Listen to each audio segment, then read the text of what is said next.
So we're walking down the street and we're looking for a house that could possibly be one of the relatives of Maria here in Salto de Agua, Chiapas.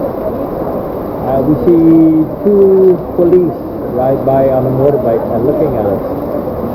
And they pass us, they turn around and they pull up next to us and they say, so, what are you guys doing in this town? What are you looking for? Somebody called us anonymously and said that you're asking a lot of questions and that.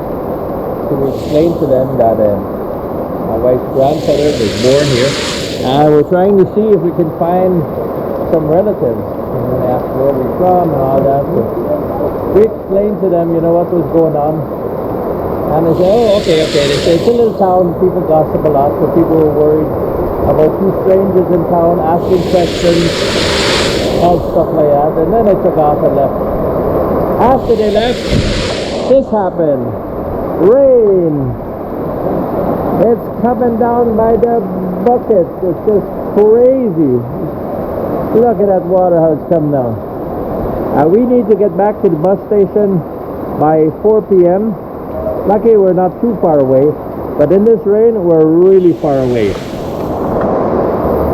So that's a little adventure in Salto de Agua, guys, Chiapas. Thanks for watching. Bye bye.